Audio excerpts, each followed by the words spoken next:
Om Namo Bhagavate Vasudevaya. Om Namo Bhagavate Vasudevaya. Om Namo Bhagavate Vasudevaya.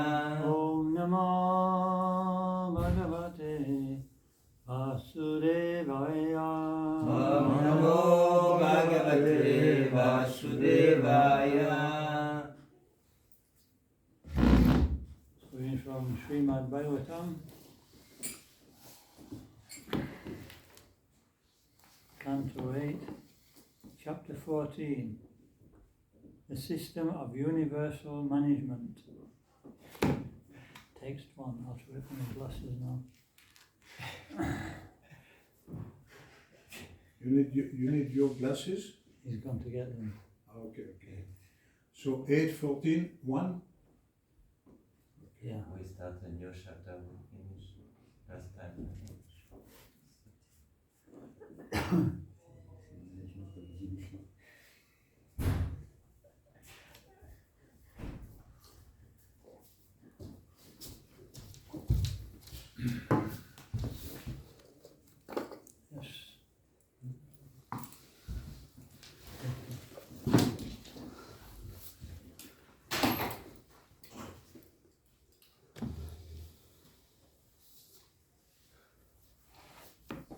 I'll just read the foreword. This chapter describes the duties allotted to Manu by the Supreme Personality of Godhead. All the Manus, as well as all their sons, the sages, the demigods and the Indras, act under the order of various incarnations of the Supreme Personality of Godhead. At the end of every Chatura Yuga, consisting of Satya, Dwapara, Treta and Kali Yuga, the sages acting under the order of the Supreme Personality of Godhead distribute the Vedic knowledge and thus reinstate eternal religious principles. Manu's duty is to re-establish the system of religion. Manu's sons execute Manu's order, and thus the entire universe is maintained by Manu and his descendants. The Indras are various rulers of the heavenly planets, assisted by the demigods. They rule the three worlds. The Supreme Personality of Godhead also appears as incarnations in different yugas. He speaks as Sanat. The Supreme Personality of Godhead also appears as incarnations in different yugas.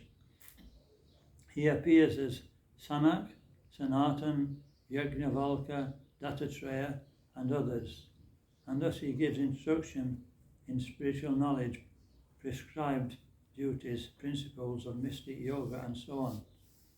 As Marichi and others, he creates progeny.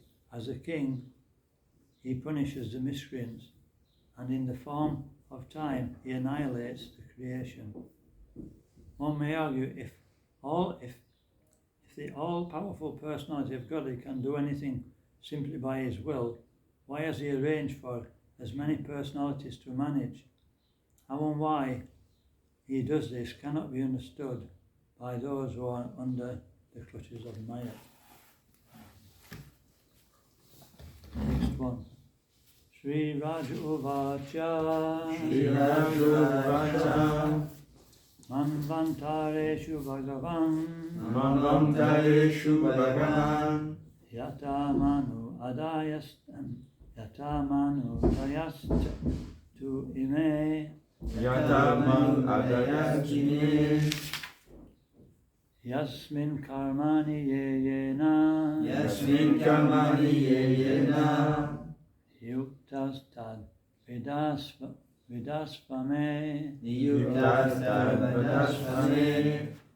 Sri Raja Uvacha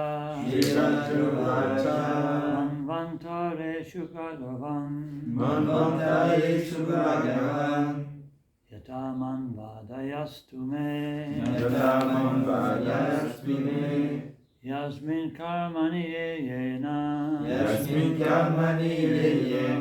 Yuktas tad Vidasva me Niyuktastarvadasvame Sri Raja Uvacha Rajovacha Manvantareshu Bhagavan Manvantareshu Bhagavan Yataman Vadayastu me Yatamam Vadayastume Yasmin Karmani Yena Yasmin Kamani Yena Yuktasthad Vidashu me Niyuktastarvadasvame Sri Bhagavan Uvacha Niyuktastarvadasvame Manvantareshu Bhagavan Manvantareshu Bhagavan Yataman Vadayastu me Yatamam Vadayastume Yasmin Karmani Yena Yasmin Kamani Yena Yuktasthad Vidasvame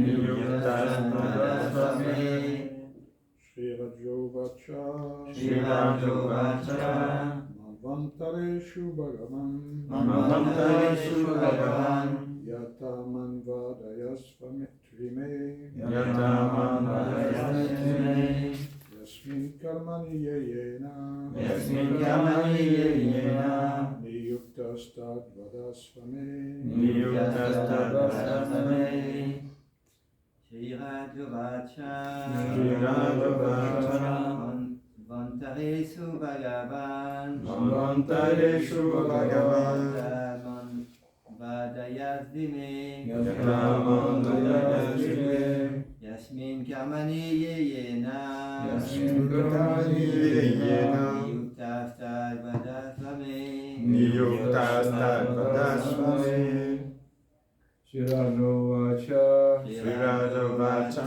Manvantareshu Bhagavan Manvantareshu Bhagavan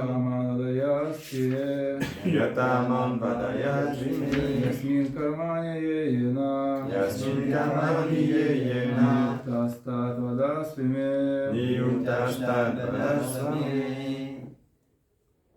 Sri Raja Uvacha Raja Uvacha King Parikshit said King Parikshit said Manvantareshu Manvantareshu in the reigns of each Manu in the reign of each Manu Bhagavan Bhagavan O great sage O great sage Yata Yatha as as Manu Adayahu Manu Adana the Manus and others the Manus and others two too but but Ime Ime these these Yasmin Yasmin in which Karmani Karmani activities activities Ye Ye which persons which persons Yena Yena by whom by whom Niyuktaha Niyuktaha appointed appointed Tat that that Vadashva Sadasva kindly describe kindly describe me me to me. to me. Translation. Maharaj Parikshit inquired, O most opulent Shukadev Goswami, please explain to me how Manu and the others in each Manvantara are engaged in their respective duties and by whose order they are so engaged. Response, please. Actually, we ought to have done the next one, didn't we? We ought to have done 3. But anyway, I'll move on to the next one. I'll just do these on my own. Shri Rishir Uvacha Manavo Manu Putrascha Manayascha Mahipate Indra Sura Ganashcheva Sarva Purusha Shashan Anaha.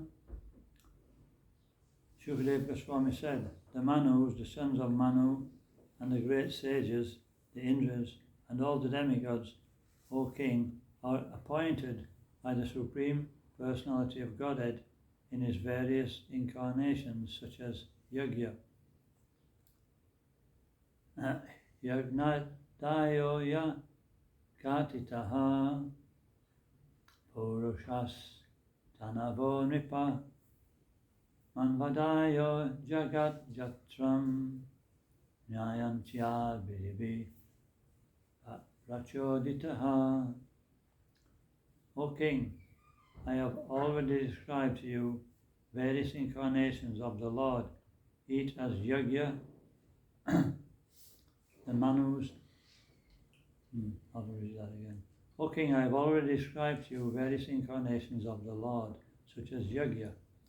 The Manus and others are chosen by these incarnations, under whose direction they conduct the universal affairs.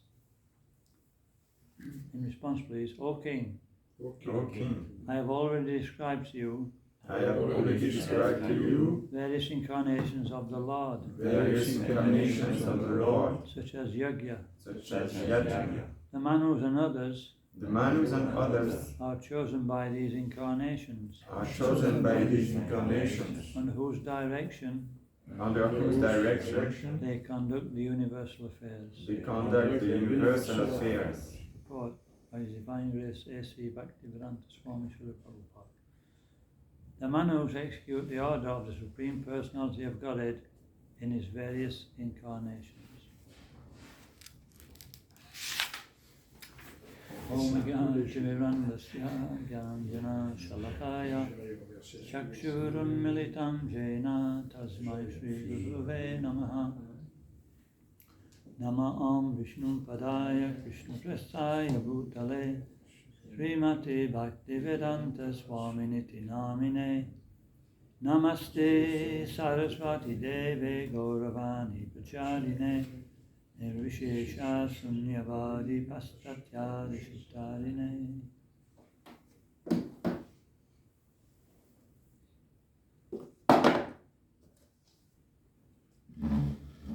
So, the material world's a reflection of the spiritual world. And therefore everything that's here is also existing in the spiritual world, but it's actually in a perverted way. It's actually the wrong way around. In other words, like we see reflection of a tree, it says in the 15th chapter, in the reservoir of water, and that water is built on desire, or the desire is water. So when we desire, we materially, to serve separate from Krishna, we automatically create a material situation, and then we engage in that activity. It's like spontaneous. What's those two words? There's Avaranarak Atmika Shakti and Prakshep Atmika Shakti.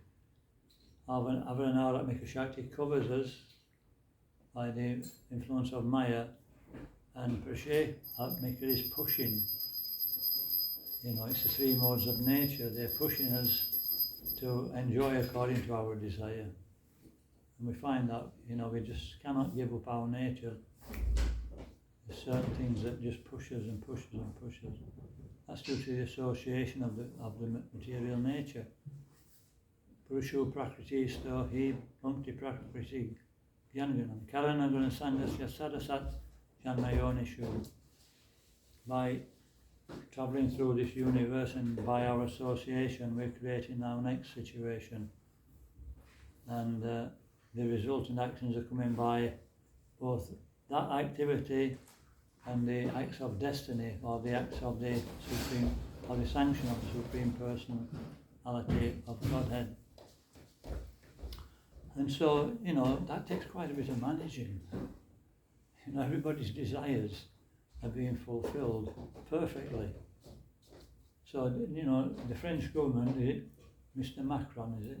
Mm-hmm. He can't actually manage like that. Nobody can manage like that. But Krishna can fulfill all desires.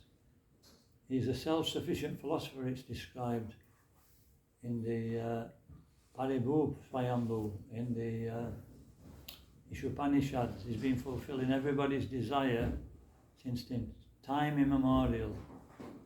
But he can do it himself, as it says in that introduction. But he's got a purpose in engaging living entities to do that.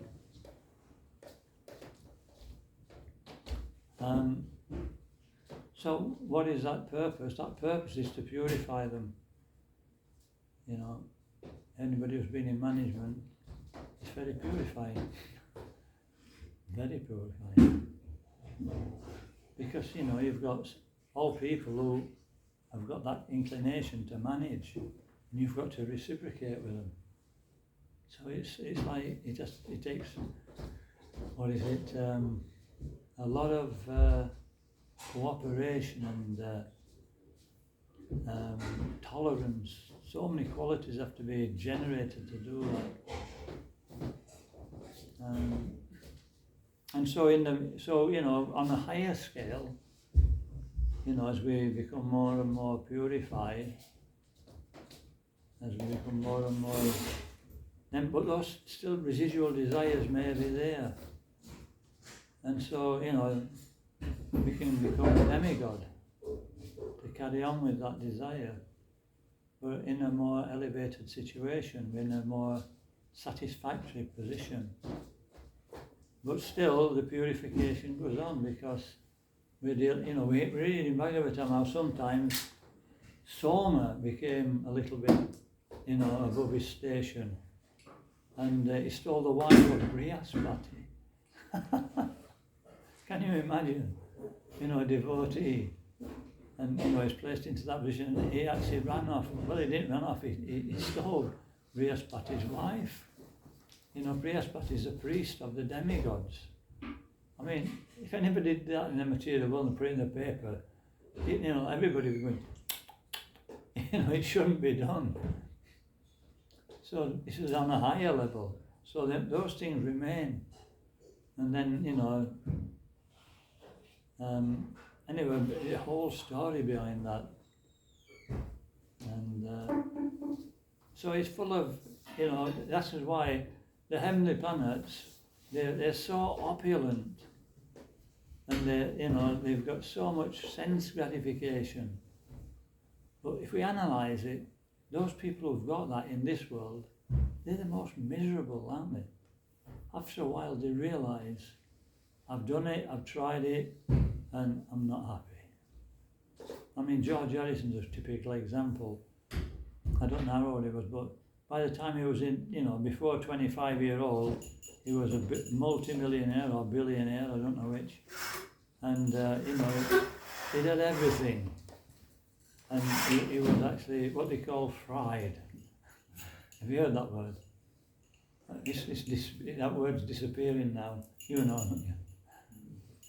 But it's a term that used to be used by the first devotees in ISKCON. They were from a background of being counterculture. They were hippies. And they had certain terms for, you know, and fried meat, you know, when you're fried, you know, it's like, you just actually got no inspiration to do anything, you know, you've been so disappointed. And so they were fried with their opulence, you know, that the fathers, and most of them were from well-groomed backgrounds. And so many other terms are there that they used to use. And so if, you know, we should take an example from, and he became a devotee. So we shouldn't ever think that there's anything out there which is actually worth having. It just absolutely isn't. When we were driving, we actually came by taxi from the, you know, and I just realised that it's just hell. You know, we made a hell of Krishna's creation. You know, beyond 200 years ago, we would come from the centre of Paris, I don't know, maybe on a stagecoach. It would be a stagecoach, would it? Or a bullock cart? No, that'd be third class travel. On a stagecoach. But you know, there'd be like little hamlets, hermitages. There'd be fields full of various different vegetables growing, cows. You know, a little hamlet with a church in the middle. And everybody would just be living like that. Very, very simply. But now it's like, it's wheels within wheels. And so this is how, you know, the world's become, although everything's there which is in the spiritual world, it's just completely misused. And so I was talking about the higher planets, and this is what it's talking about. It seems like, according to this, Manu is pretty important, isn't it? We think Indra's the administrative head of the demigods, right? He's like the king of the demigods. And so he's a very powerful person. He's very prestigious, he's very diplomatic, and he can fight. This is a king. But, you've also got above him is Manu. Because Manu, why is he? Well, I'm actually speculating a little bit here. But, if President Macron broke the law, what would happen?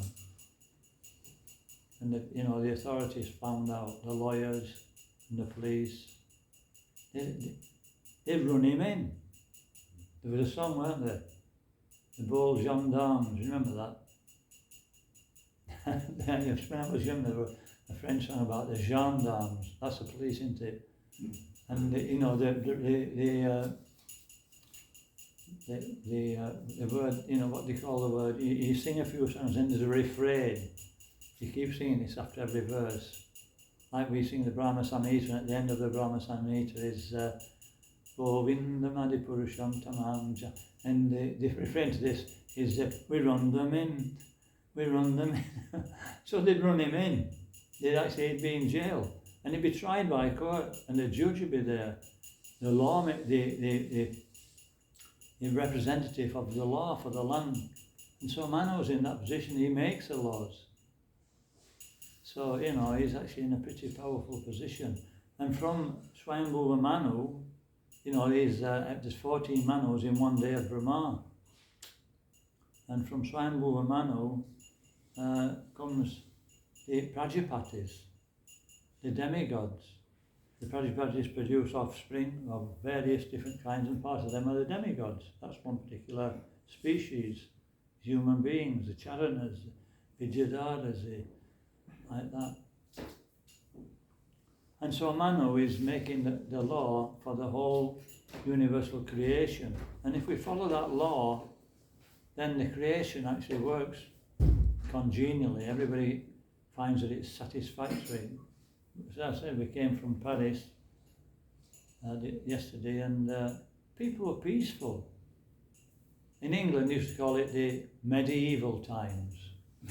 It sounds like, medieval times, won't like to live in those times. The dark ages.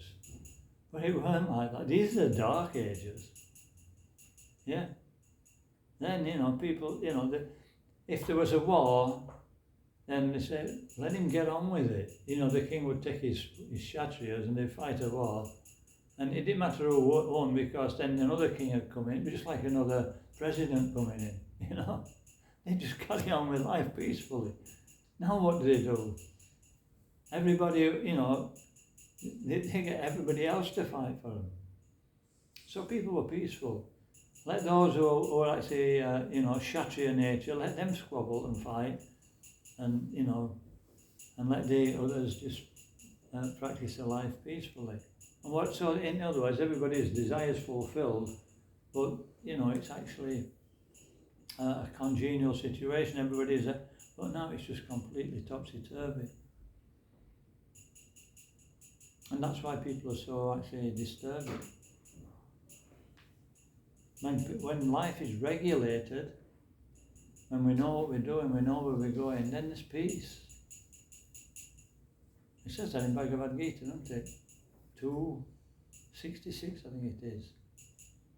It says, peace in society is for want of an ultimate goal. It talks about happiness. We can't have a happiness without being peaceful. And we can't be peaceful without want of a goal in life, an ultimate goal. And that ultimate goal is Krishna, God. When people are focused on that, there's not much people can, they're satisfied. When they're convinced about that, they're satisfied. People weren't bored. They were very satisfied. They go to in the middle of every hamlet is a church, right? Mm-hmm. So the whole community was centered around the church. What's it centred around now? Sorry? What's the communities centred around now? Is there any communities anymore? I don't think there is. Centred around the iPhone. Everybody's on the internet. In Russia, they've got one big. I've been to Russia sometimes, and you know they have big supermarkets like they do here, and one of them they call it Oz. you know what Oz means? There was a film many years ago called The Wizard of Oz. Did you ever play it in France? Yeah, and it was an American film, and it was made in probably the 40s, something like that. And it's like a wizard. He can actually produce things. He can give you anything he wants. He's got mystic powers. So it would actually name people that worship these big supermarkets. Whatever they want, you can just go into them. But now it's not just supermarkets. What they call the new supermarket starts with A or E. In Amazon. Somebody worshipping Amazon. Just press a few buttons and there's what you want comes through the door. It's amazing, isn't it?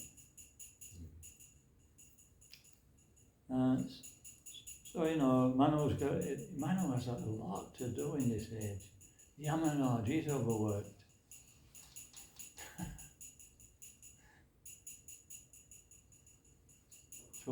So what we're going to do about it? We're the only hope for society that we can start to. First of all, we have to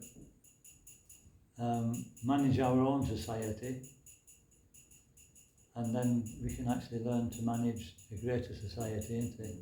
As Prabhupada said, that your love for me will be shown by how we cooperate together. And that's not easy, is it? In this movement especially, it's like in here, how many nationalities have we got? 1, 2, 3. 3 nationalities. That's good going. Usually there's more than that. And so in different nationalities, this would also be part of this, plan of the Lord. Everything organised, everything under a certain controller. It's all there. Even the different lands that we live in. You weren't born in Bengal, is it? South India. You weren't born in South India just like a potluck. Okay. It was actually there was actually a specific science which made you take birth there, and there's a particular mentality to live there. And people are born in France because they have a particular mentality and attributes, which actually work together to some degree anyway. It's what you do, isn't it? If you're actually a teacher and in class you're trying to make the class peaceful, you put people together who can get on together, right? And so, then you've got Africa. There's a certain mentality in Africa. There's a certain mentality in Russia. And so these are actually, it says that, Maharaj Priyavrata, his chariot wheels divided the whole Bhumandal, not just the Earth planet. But he says, and so this is the beginning. And then he levelled the ground so that there was demarcations between one land and another. That, you come to some mountains, and on the other side of the mountains is another country, a lot of the time. There's a river that demarcates another. And that's so that people can live together peacefully. Have you noticed that when you go to another culture, sometimes it just shocks you a little bit, doesn't it? Why did he do that? You can talk to some in another culture. I'm not saying which one it was, but I was speaking to somebody, and I thought we were in the middle of the conversation, and I'm just about to speak, just walked off. You know, in England, you just don't do that, you know what I mean? But for him, it was actually natural. Okay, I've said what I want to say, now I'm going. And I learned that that's the way things are, and that you have to actually deal with that. What else is there? It's like in the Maoris, you know, the Fiji and Tonga and all, and New Zealand, they used to be under the British Empire at one time, so the Queen would visit all the different dominions throughout the, you know. When she came to, you know, Samoa or New Zealand where the Maoris lived, the chief used to come up and he used to like start, you know, pulling his tongue out and the Queen, and pulling a really, you know, fearful face, because that's how they greet people, and doing a war dance. You know, they had to tell her first what were happening, you know, otherwise she'd have freaked out. So I'm just making a point that, you know, the universe needs, first of all, segregation and demarcation. And now, what have we done? We've got jet travel, you know, bringing immigrants into the country, and so it's just made things more difficult. We had one minister in England. They call him, has anybody heard of him? Enoch Powell. He's probably not so, some people still remember him I remember when I was a boy, I was probably about 12, 13, something like that. And he was the MP, Member of Parliament for Wolverhampton.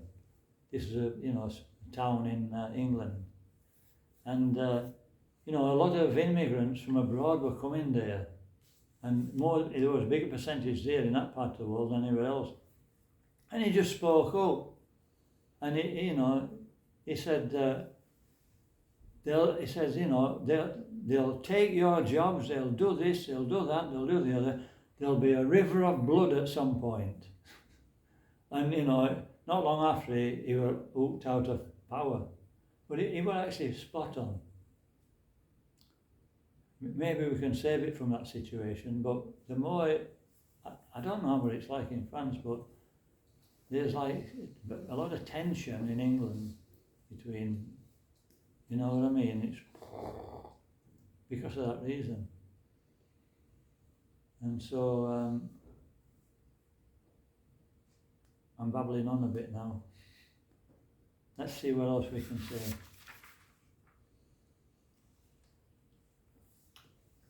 Questions?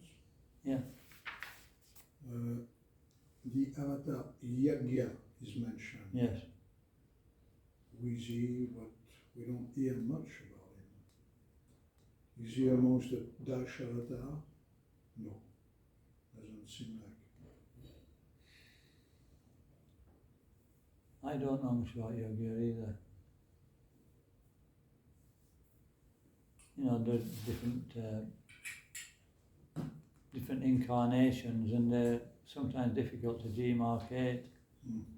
Like Prithu Maharaj, he's a Shakti-Avesh avatar.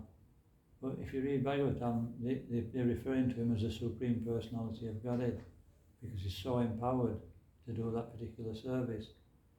And so Yogya, he may be an empowered incarnation, he may be a direct incarnation or an Amsha, you know, like that.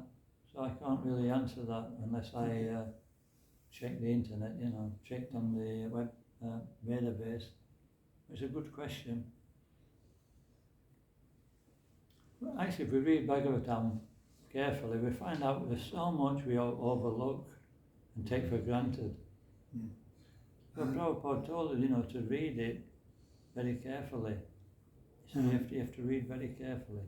You mentioned that the difficulty of people or civilization or to crisscross each other, but there's a purpose behind it probably. And the Sankirtan movement is just coming at a time when this civilization and cultures are crisscrossing each other all over the world. So in this big mess that you are describing, isn't that the real purpose of this melting pot. Yeah, I mean, we're making the best use of a bad bargain. Yeah. You know, if it wasn't for the movement can utilise anything into a positive way. You know what I mean? But, you know, if it wasn't for this Hare Krishna movement, it would just degenerate. But yeah, we've got this trouble, so, you know, we can spread Krishna consciousness pretty quickly, like Prabhupada sent his men out to different countries. That would have been, you know, hundreds of years ago, it would have been very difficult to do because the travel was like on a donkey, or on, you know, if we started travelling on a donkey to the next Namhata, it wouldn't be very, you know what I mean? When's he coming?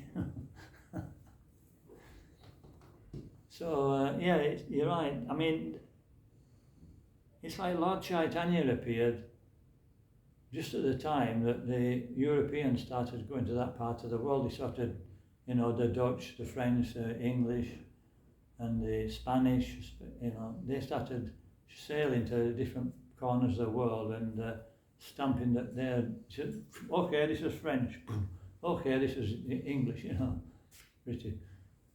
And so they made them their dominions, and they put, you know, the local chief in charge of that. And so they did that with India.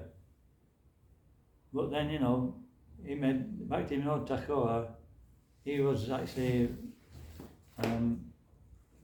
one of the Rabindranath Tagore and another Tagore, they were very famous. And they were the young British protégés. The British realised that, you know, the culture is so deep and, you know, the people are so ingrained in it that we'll never be able to actually control them. We have to introduce Western culture. And so they introduced, you know, they started training people in, you know, Prabhupada were even training Scottish churches in Calcutta. And they were trained by, you know, British teachers, and they trained them in the British way, in British etiquette, diplomacy, how to divide and conquer, this, that, and they trained them fully, and then they used it to kick the British out. But it was meant to actually, if the leaders become like that, then the society becomes like that. Then, you know, you can control them. But, you know, the other side of it is that, you know, Bhaktivinoda Thakur was, you know, and he was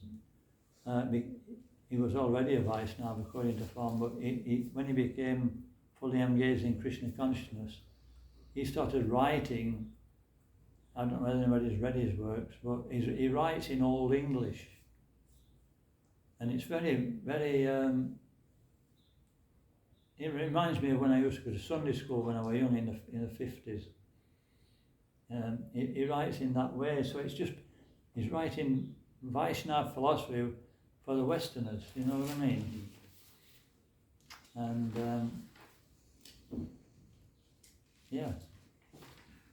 Lord Chaitanya came at that time, and it was just the right time where, you know, intercontinental travel was taking place, and it was, you know, relatively easy to start branching outside of India.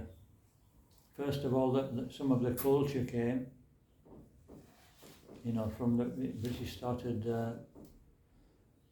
inducting Indians into the different parts of the empire because they were the administrators, and then they came to England. Now we've got quite a lot of Indians there, 2 million, and that's sustaining the movement. There's some temples which are not sustained by the Indians, they're sustained by Sankirtan, but it's usually a mixture of both. So there's, you know, and, you know, in Chaitanya Chaitamrita, it says that the movement will be spread from South India. So, you know, we have to go with the flow. I'm like, why don't we do some Western preaching? And I go out there, and it's like, you know, it's really tough. If you get one person to come to the temple, he they come for a while and then they go away. So it's like peace meat, you know, you're just like flogging away just to get one or two devotees. And that's good. But we all always have to see that, you know, let's see how we can, what Lord Chaitanya's plan is. We should carry on the Western preaching, but we can see that, you know, it needs a movement which is actually infiltrating society at a higher level as well. You know, in the early days, you know, the devotees would go out sometimes with odd socks on, you know, floppy woolly hat, you know. And so, you know, people must have been a little bit curious, to say the least. But now, you know, things are starting to, and so, you know, Krishna consciousness and any other religion is spread at a higher level than what we're at the moment, isn't it? Emperor Ashoka, he spread Buddhism. The emperor spread Buddhism. I was reading about Srinivasacharya and, you know, Narottam Das Thakur and Shamananda. He preached to King Virambir when he stole the books. His dacoits stole the books, and so then he made King Virambir into a disciple, and he became the, you know, Vaishnava king of the whole state, and he introduced Vaishnavism. So, you know, we should be a little broad-minded.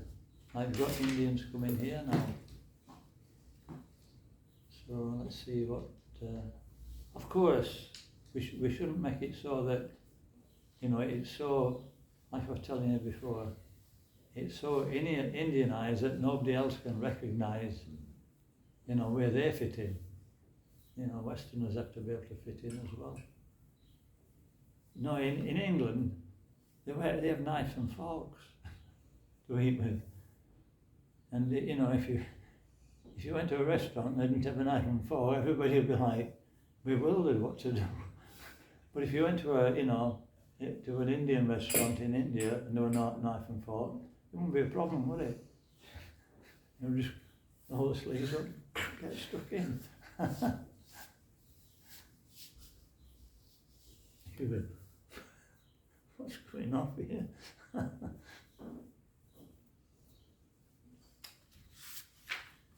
Any more questions? Yeah. Right. So actually, according to what I understand about Manu, he was really following Varnashram Dharma. And what? He was following Varnashram Dharma. So, and we see that the result was quite good. So, can we say that to introduce Varnashram Dharma inside ISKCON and help ISKCON to become a better...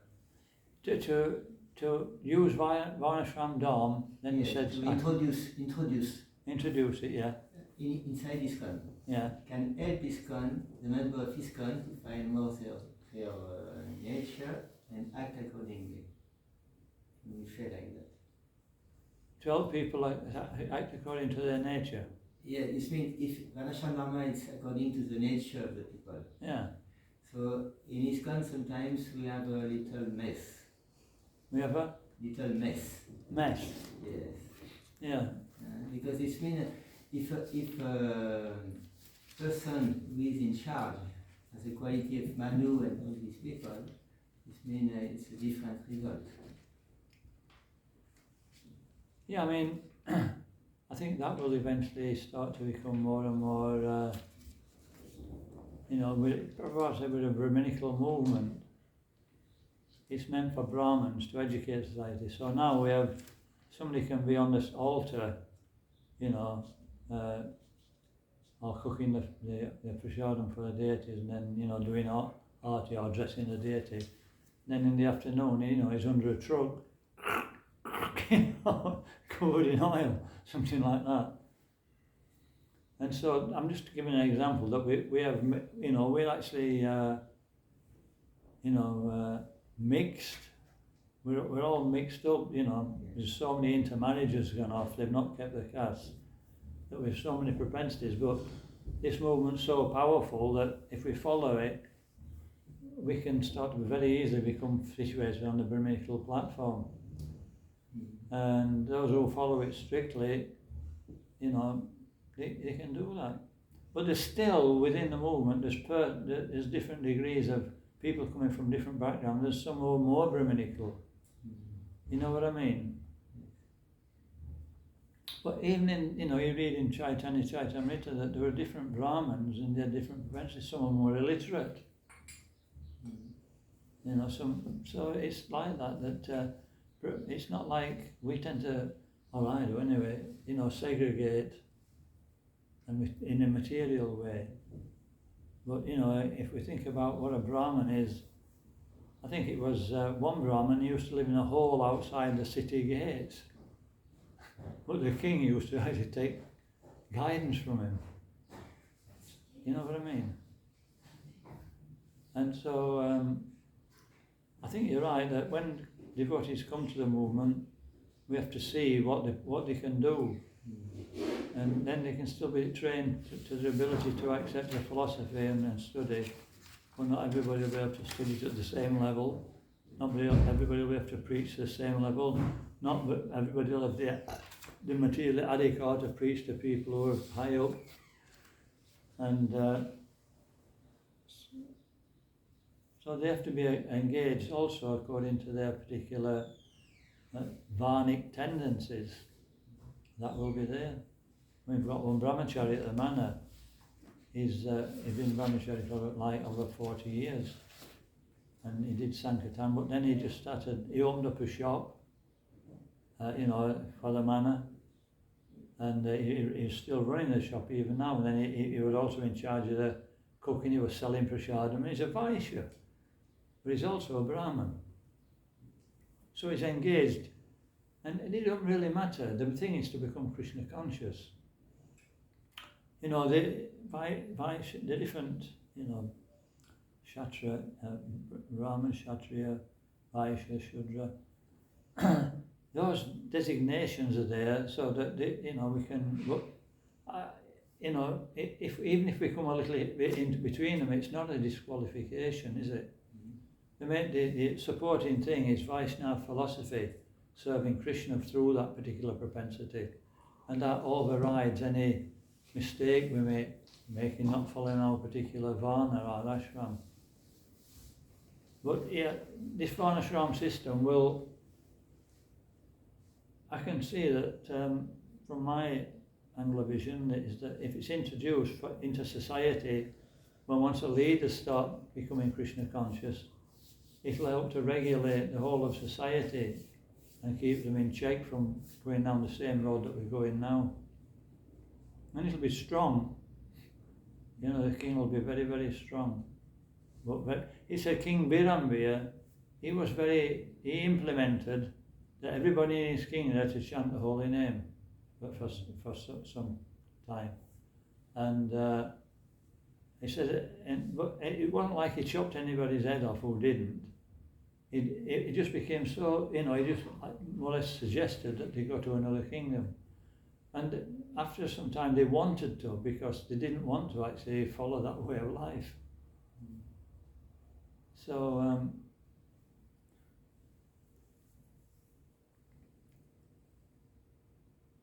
when we have real qualified Brahmins and real qualified leaders who listen to the Brahmins, then society can be regulated like that. Let's see what happens. It's difficult to, as a movement we're weak materially, aren't we? The different governments have so much power, so much military power. They can destroy anything in their path. And so it seems like in like a needle and out like a plough. If there's devotees in the right position, we have one MP who comes to the manor as a member of parliament for some place, but he comes to the manor, So little by little, they start influencing. The pen is mightier than the sword. Sorry? The pen The pen. is mightier Mm. than the sword.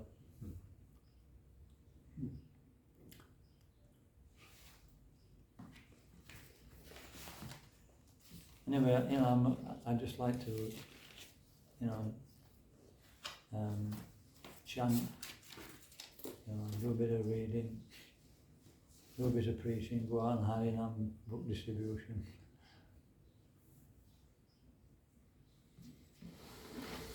But now, you know, we've got devotees who are very, very scholarly.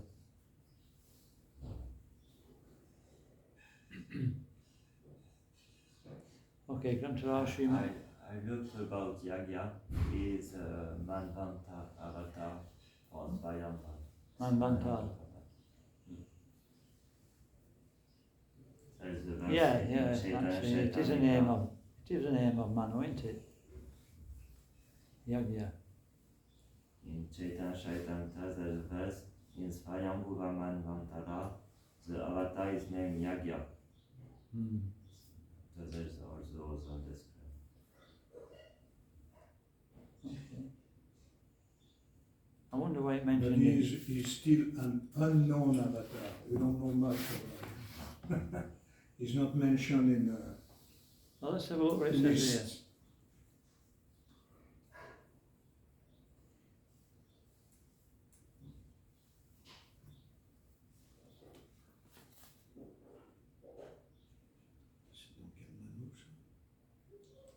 Svayambhuva.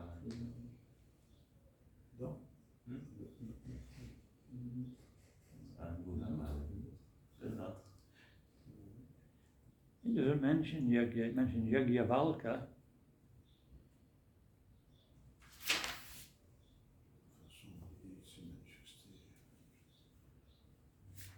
Oh, Yagya in that, in 2. Yeah. Okay, go to our Srimad Bhagavatam. Ki jai. Srila Prabhupada ki. Jai. Lord of Premanandi.